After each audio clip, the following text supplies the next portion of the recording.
everyone. Thank you for having me at the George Spencer Brown conference, and uh, for bearing the endless engagement with the work and many late long nights listening to the Essendon lectures, among others.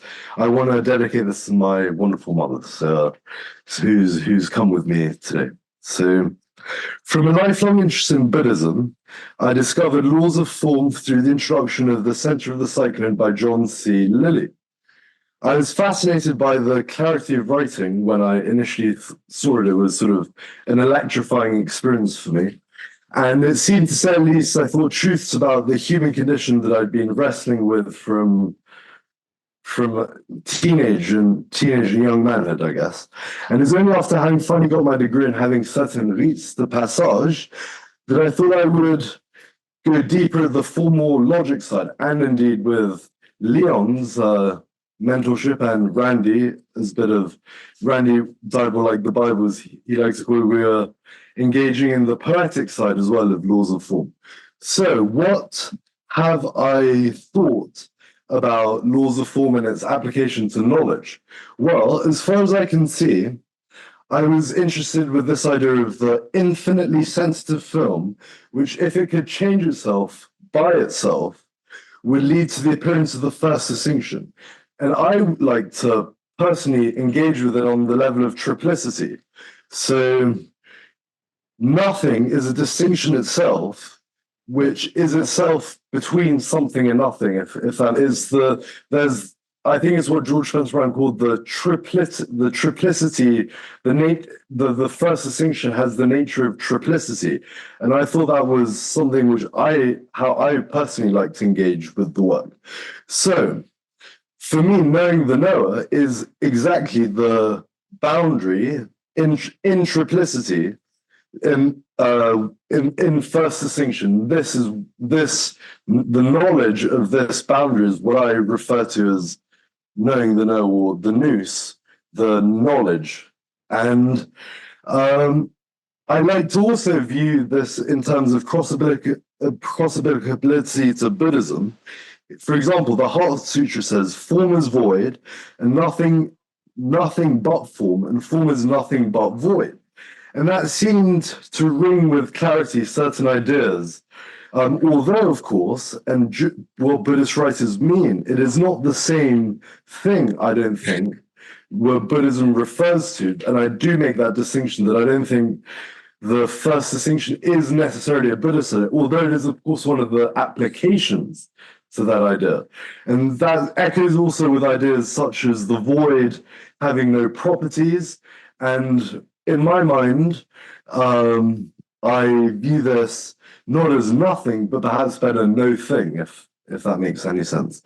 Furthermore, I've been engaged with Graham's resistance to Putinism, and I like to view Edward Conzi's book in Memoirs of a Modern Gnostic, the idea that Conzi says that about Hitler, with regard to having good, clear thinking, compassionate thinking towards suffering, that Hitler looks just like a seedy waiter. And I thought that knowing that knowledge, has being provisional, should have ideas concerned with bettering each other. And this is why I am here in this conference at all, because I feel that we should share ideas, especially if they're good ones. So how have my findings led me to changes in my everyday life? If there's a applicability of philosophy, it should have some kind of effect in my everyday life. Well, I think in many respects there has been no change, but only a change of point of view, or distinction, I guess, a change of distinction. Although I feel that George Spencer Brown's combined with a Buddhist outlook has sharpened my reasoning powers and given me through a consequence of nothing whatever, given me a kind of enriching of my life through the critical reasoning sharpening abilities which it's given me. I think what it comes down to, my idea of knowing the know, really, I would like to think of as ultimately coming from a Buddhist point of view, as a kind of negating the negation, by which I mean living honestly and concurrently with surroundings, and being a thinker who, although I have a logical turn of events, a logical sequence, I also like to view things in terms of human feelings and compassion. And that's why I'm also critical of certain things in Spencer Brown's work, which I view, weren't so great, perhaps. Furthermore, I find it interesting GSP's writings on the Srimakali goddess, and how the beautiful young witch and the Earth Mother are, from the perspective of relations between the sexes, the same being. To paraphrase my whole talk, I would assume that knowing the Noer would really be the Buddha's statement: existence is duality, non-existence is non-duality, and it is in the polarization of existence that we actually make existence. We can't have existence without this polarity. And that's where my whole thinking, sort of the firm axis planted of the unity of my whole thinking. So I guess knowing the Noer would be summed up with the unity of the formers in the distinction of the triplicity between something and nothing, with that emphasis more on the unity.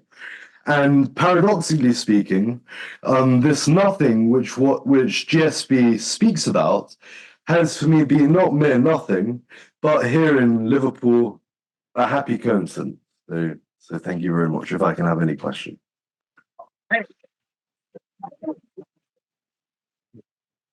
No, thank you, Johnny. There we are.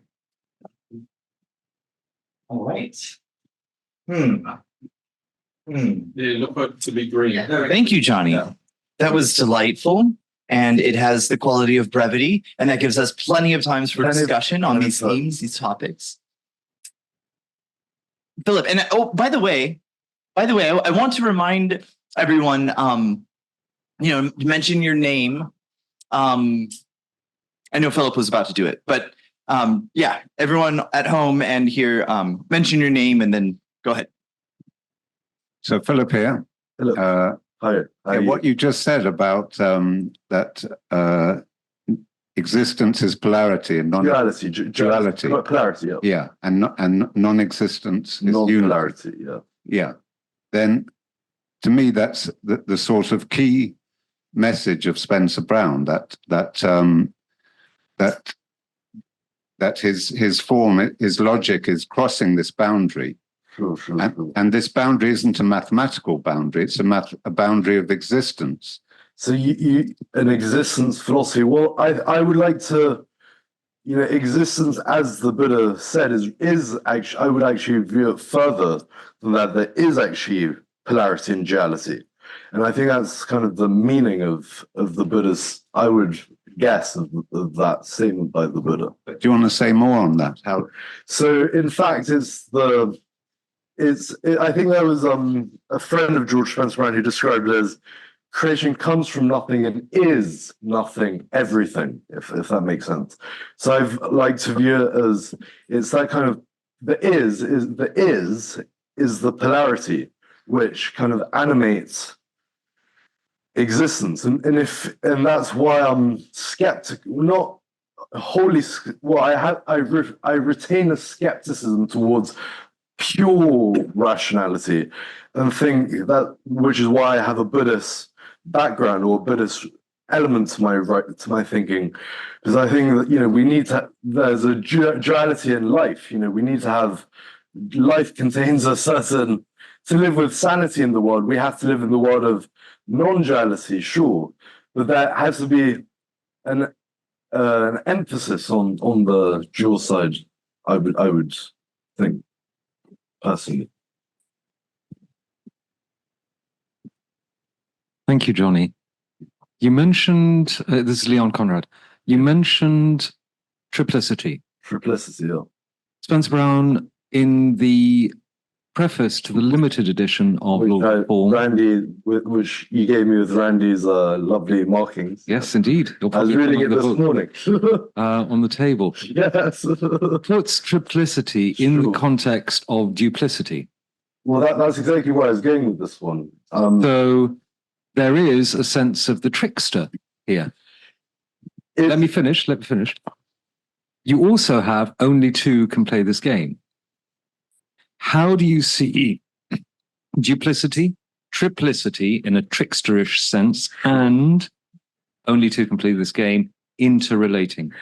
How do I see it interrelating? Very simply, it's that line which was the line George Spencer said when he had an unenlightened point of view, when he wrote only two can play this game, he believed the world was real. There was he believed in the existence of a world like that. And he said he found this line in Only Two Can Play the Game, the infinitely sensitive film. And that's how I engage with that particular point of view. It's the infinitely sensitive film, which going into itself, sort of itself, but in a logical kind of sequence, if I could so call it, which creates the unity of that. That's how I personally, logically speaking, like to engage with that question. Does that make sense, Leon? What? Yes, you've given me the logical answer. What would be the non-logical answer? The non-logical answer would be what a tasty dish. You know?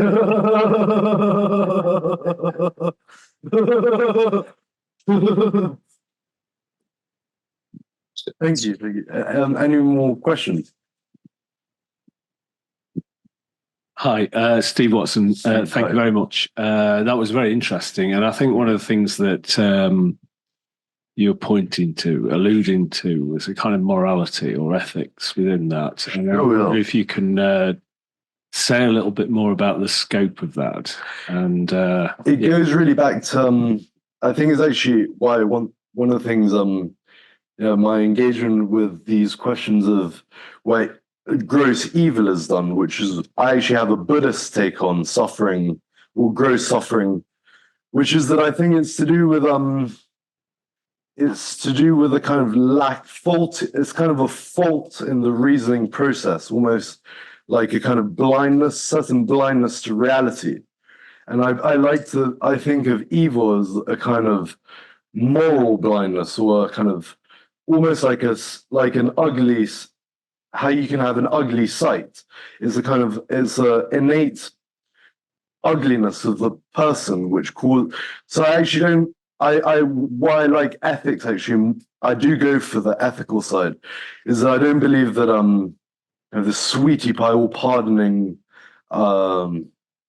approach to evil. I actually take kind of more of a active engagement with it through a Buddhist lens, actually, as well. That's how I like to engage with that question. It's obviously that there has to be a relativity. You also, as Carl Jung said, you can't always project ultimate evil, too much, on people. But that has to be a kind of you have to relativize things. But I think I do like to engage with moral, as you're saying, moral kind of ugliness or moral deficiency.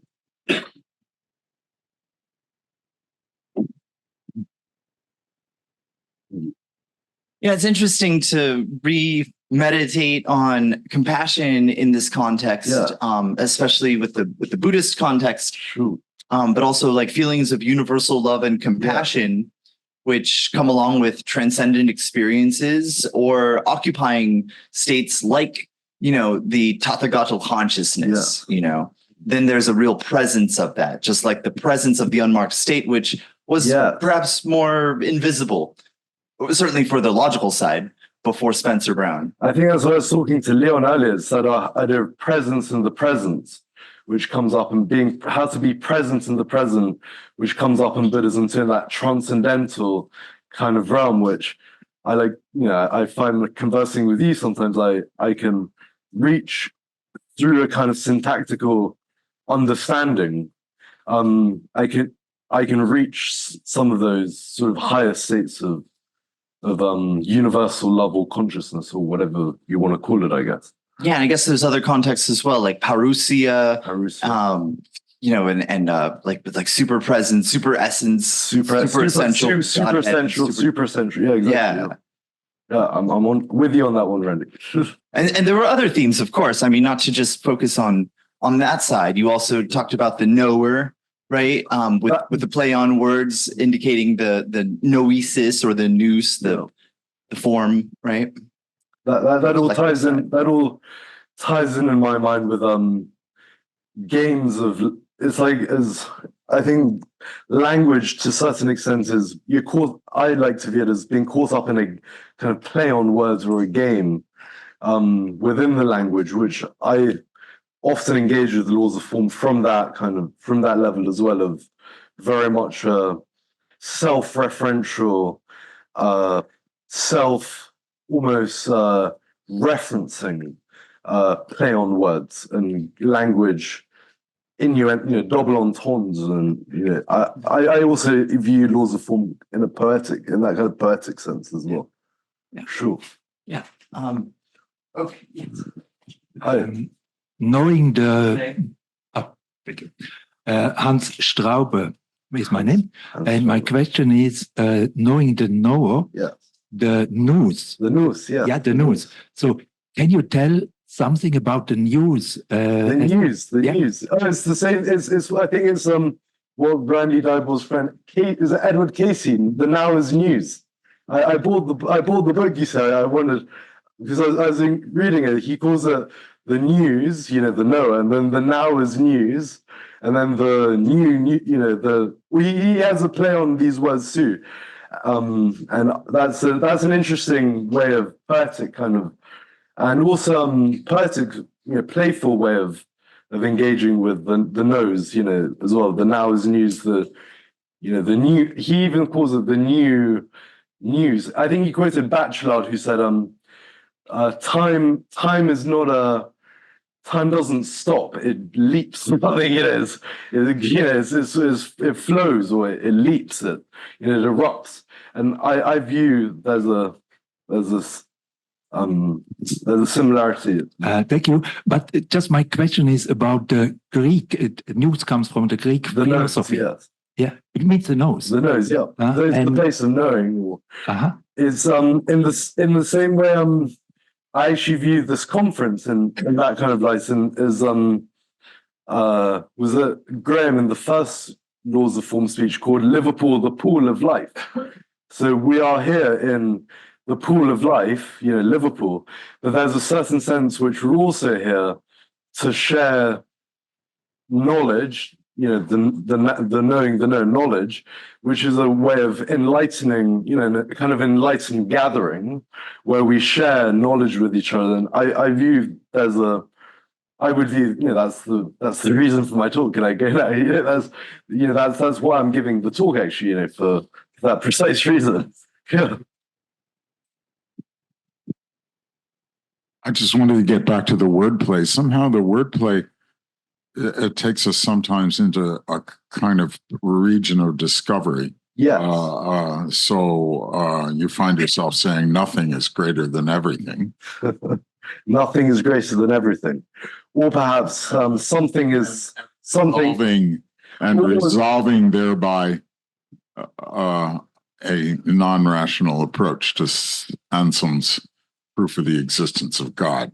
Sure. So we have I think that would be, in my thinking, I was actually thinking about this exact question quite in reference, I think it's the Riemann hypothesis was by George Spencer Brown, solved using, I think the quote, if I got the quote right to do with this, it was the small elements are not disconnected to the larger elements. So there's a line such as this, which he says was the turning point, the kind of the way the story spun out in that context. Would you have any comments on mathematics?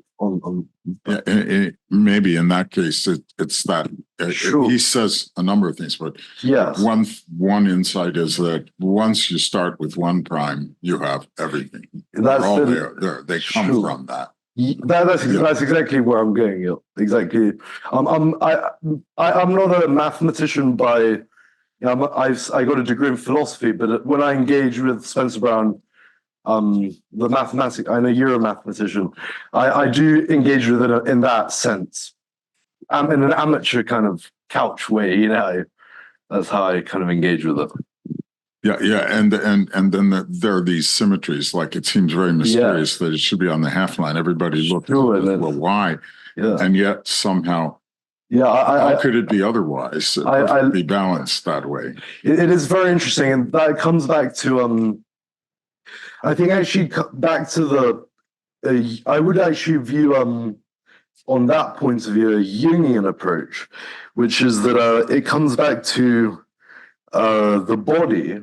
I actually view the last line of Laws of Form, as you know, is we see now that the first distinction, the mark and the observer, are not only interchangeable, but in the form identical. So there's a sense to which the body is. Zoom agrees. Zoom agrees. Good. The body is identical.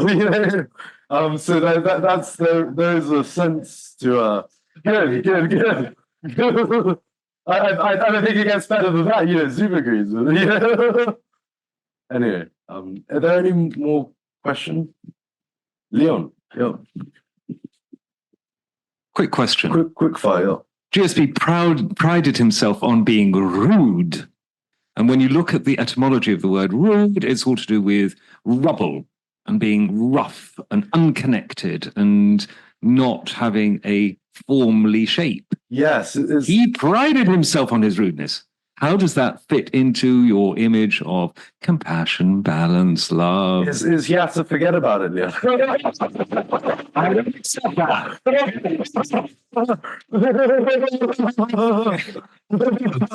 Maybe I could be a little rude here. How rude. Yeah. Would you like a little rudeness? Have another. Lyle. Oh, Lyle. Yes, go ahead. Lyle. Yeah, a little rudeness here. I think you're all. The reason I chose this background is then when the miracle occurs in the sequence here, and with the laws of form, it starts out with distinctions and rules and steps, and so in your discussion of everything here, you seem to be letting miracles show up and not keeping things into steps, so that when you draw the first distinction, when the creator drew the first distinction and the creator was one, he was the observer, he was the mark, and he was the distinction. Yes. Okay, where do the steps stop? And it allows you to think about things. Why are you not grounding yourself in the laws of form? Well, as George Spencer Brown says in the Laws of Form, there's that line, what is not allowed is forbidden. Exactly. So everything that we're doing is allowed. Okay. He was the first to say, he was the first to point out that it's more kind of like a covert rule, which you can later engage with, having engaged with the whole work, and you only understand the steps. As he says, a sonata's beauty is only you can't make a sonata beautiful on purpose. It's only something which is retroactively understood as beautiful post the performance. And I view that in terms of, for example, you're talking about the first distinction, the mark and the observer. In my understanding of duality, of polarity, I made it very clear that the unity of the form is in the distinction between something and nothing, if that makes sense. No, that's exactly what Spencer Brown said. That's what he said, yeah. The form is the outside, the distinction. That's exactly what he said. Yeah. So, but you can't skip over. And so the question is, why are we here? Okay, what are we doing? And what was the intent of the creator in having us have this conference? It was I'll leave that one to suspense of I don't know. The reason we're here is I've got a train to catch in a bit. I'm sorry. I'm sorry for being so rude, but No, we're here to. I think we're here to engage with each other and share ideas. That's why I'm at this conference, to share some good ideas. That's why I'm here. Yeah, we're just here to share. To share. Yeah, we're honoring our friend, and we're doing like conference shaped things, and yeah. Oh. Okay. Yeah. Okay, we could do one more question, I think. It's just a comment, unless anyone has. Sure. There is an emergent quality to these meetings that seem to have purpose. And then when we look at it, we think, why are we here? And it's a valid question. It's a valid question. But what's emerged over the conference days so far is that there is an interest, there is an engagement with the first distinction, how something arises from nothing. The nature of that ineffable quality, which has unity, unpolarized unity, polarized unity, duplicity, triplicity, etc. And as you pointed out, bursting into the first potentially concave Platonic shape or solid two-dimensional shape pentagon. There are things that are emerging that are provocative and we need to focus on collectively so that something can emerge that we can share meaningfully. Yeah. I like to view that in terms of, I think it's the tasty dish philosophy you were talking about earlier, imparting to his friend Terence Stamp, who was interested in Buddhism, said, your true nature is already perfect. You must feel its necessity or presence, as we're talking about. Good point, Endon. Cool. Well, is that Yeah, let's thank Johnny. Thank you. Johnny Strover, that was terrific. Thank you.